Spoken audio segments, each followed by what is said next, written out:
Good morning, students.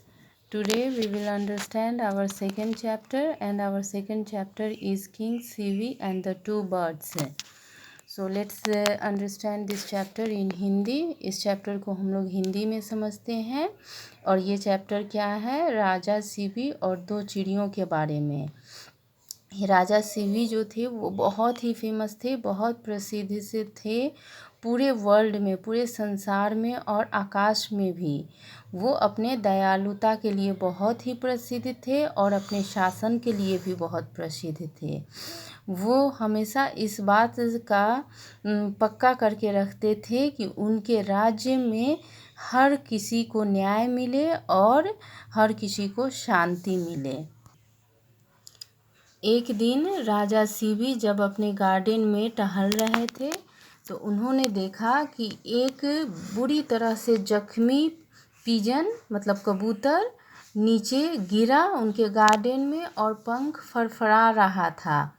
वो उड़ने की कोशिश कर रहा था पर वो उड़ नहीं पा रहा था। जैसे ही वो अपना पंख फैला रहा था तो वो गिर जा रहा था। तब राजा सिवी ने क्या किया, उसे उठाया और अपने शॉल में उसको लपेट के और उसे आराम देने की कोशिश किया। तभी उसका ध्यान एक और फलकौन के ऊपर गया, एक बाज के ऊपर गया जो वहीं आके बैठ गया। राजा सिवी को तुरंत समझ में आ गया कि इस कबूतर को इसी बाज ने ही जख्मी कर दिया है और इसीलिए ये कबूतर इतना घबराया हुआ है और इतना डरा हुआ है। और फिर वो बाज जो था वो तुरंत ही एक आदमी की आवाज़ में बोला कि ओ राजा, तुम तो अपने शासन के लिए बहुत ही जाने जाते हो कि तुम अपने शासन और न्याय बहुत अच्छे से करते हो, लेकिन आज तुम ये क्या कर रहे हो? आज तो तुम मेरे साथ बिल्कुल भी बुरा व्यवहार कर रहे हो, क्योंकि ये जो है ये मेरा आहार है। ये कबूतर मेरा आहार है, मेरा भोजन है और इसे तुमने मुझसे छीन लिया है। तब फिर राजा सिवी जो थे उन्होंने तुरंत जवाब दिया कि ओ चिड़िया, जो ये पिजन जो है, ये कबूतर है, यह बुरी तरह से घायल हो चुका है और ये मेरी शरण में आया है और जो भी मेरे शरण में आता है उसके साथ हम अन्याय नहीं होने देते हैं, इसीलिए इसको हमने बचाया।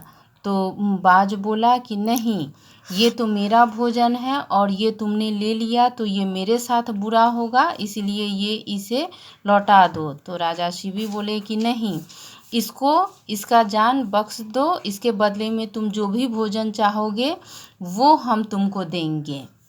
उस बाज ने राजा सिवी से कहा कि राजा, भोजन तो सबका ज़रूरी चीज़ है ज़िंदा रहने के लिए और अभी हमको भोजन की ज़रूरी है, क्योंकि अभी अभी मेरे अंडे से छोटे छोटे बच्चे निकले हैं और उनकी देखभाल के लिए मुझे ज़िंदा रहना ज़रूरी है और मुझे ज़िंदा रहने के लिए भोजन चाहिए।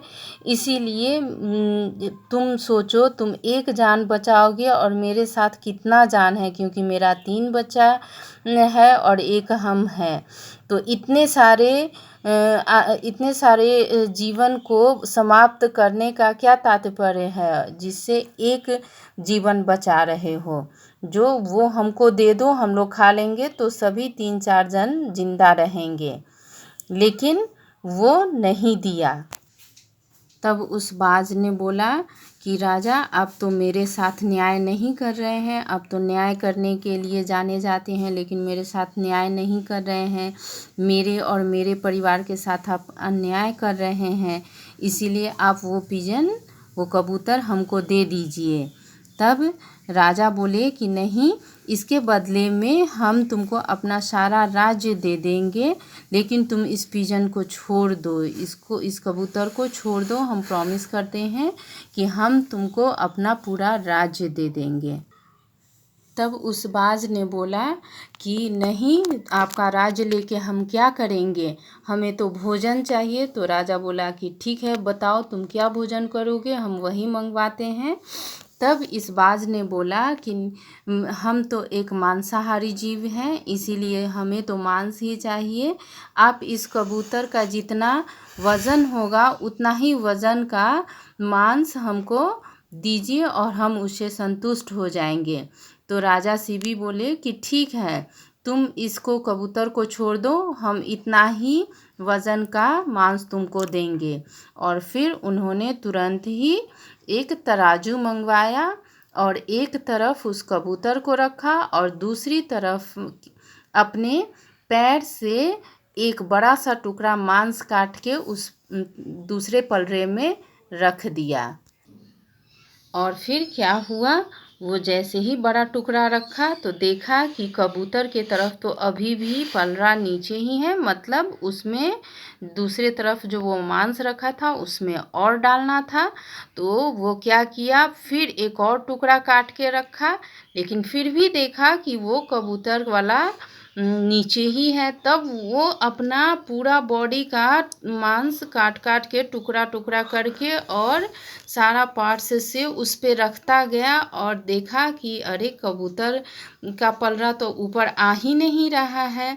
और उसका अपने बॉडी का पूरा जब काटते काटते हड्डी दिखने लगा तो वो खुद ही दूसरे तराजू पे दूसरे तरफ पे बैठ गया। तब देखा कि वो कबूतर के तरफ नीचे ही था और इस तरह से वो पूरा ही बैठ गया। तब तुरंत ही उसके बाद क्या हुआ कि जो बाज और कबूतर था वो अपने आप में बदल गए और बदल के क्या बन गए, एक बन गए इंद्रदेव और दूसरे बन गए अग्निदेव। जो अग्नि का मतलब फायर का जो गॉड होते हैं वो बन गए। तब उन्होंने बोला कि राजा शिवी, जो आप अपने परीक्षा में पास हो गए। और जैसे ही ये बोले बस उनका सारा मांस जो तराजू के दूसरे पलड़े में था वो सब उनमें जुड़ गया और वो बिल्कुल स्वस्थ हो गए। और ये दोनों बाज और कबूतर दोनों जो अग्निदेव और इंद्रदेव बने थे, दोनों देवता खड़े हो गए और बोले कि तुम अपने परीक्षा में पास हो गए हो। जो तुम्हारा सारा दुनिया में ख्याति है कि तुम शासन बहुत अच्छे से करते हो, तुम सबके साथ न्याय करते हो, वो बिल्कुल भी एकदम सच सिद्ध हुआ।